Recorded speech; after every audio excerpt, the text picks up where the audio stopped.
Okay, it's Thornton, Billy M., Captain, United States Army Artillery. Went into the Army November the 1st, 1965, discharged after serving at the pleasure of the President in December the 15th, 1969. Nothing major going on there. And then spent about 3 or 4 months with the 199th doing a few missions. Mainly we were down by the Vietnamese Officers Candidate School down towards Saigon. What they tried to do in Vietnam was to stagger the rotation dates in units so that an entire unit wouldn't reach their rotation date home at the same time. So I was rotated down to the 9th Infantry Division, 2nd Battalion, 4th Artillery, Charlie Battery, the best. And this was down in Tan Tru, south of Saigon, down in the Delta.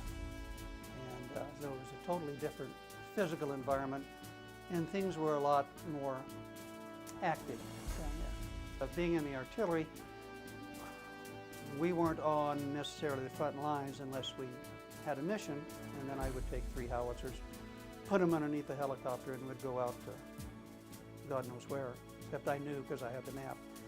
And then it was a little bit different, but mainly what you had to deal with was the continual expectation that at any time you would be hit with deadly force, deadly combat, and they weren't trying to do anything to kill you.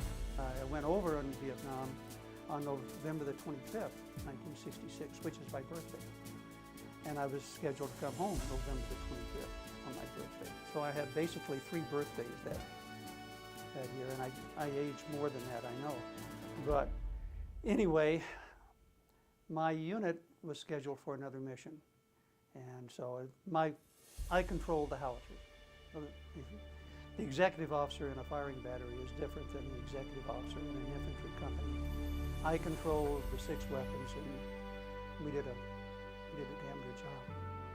My captain, Dennis Scheidley, said he'd take the mission because it wasn't going to come back until my rotation date, the day I was supposed to leave, and he didn't want that to stop. Nobody did. So he took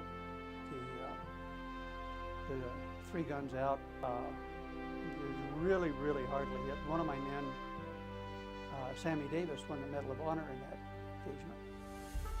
And I was hearing about it on the radio, and I was really, really wanting to see what had happened. And they were beginning to come back in, and all of a sudden we had a call over the radio that there was a helicopter inbound, and First Lieutenant Billy Thornton was to get his gear and be ready to go. Colonel Wilson had arranged the helicopter to fly me back to Saigon. So that was the kind of stress that you dealt with, and whether you were being shot at or not, that was worse, but I don't know about that really, to tell the truth. If you were being shot at or something, you knew you could do something back, or you had something physical to do. But that's pretty much it. And then, although it was wonderful to get that helicopter ride back, I didn't get a chance to find out what happened to my mate. And that still bothers me. That one still eats at me from time to time. So that's what was going through my mind. You're saying, well, gee, I'm ready to go home. I really want to get home. I want to find out what's going on here. If the helicopter hadn't come, I'd have stayed and found out what happened and see if they could use me to stay longer and get blown up on the road going home. What is the value of veterans? I think they're a tremendous example to the younger generations growing up of what needs to be done from time to time.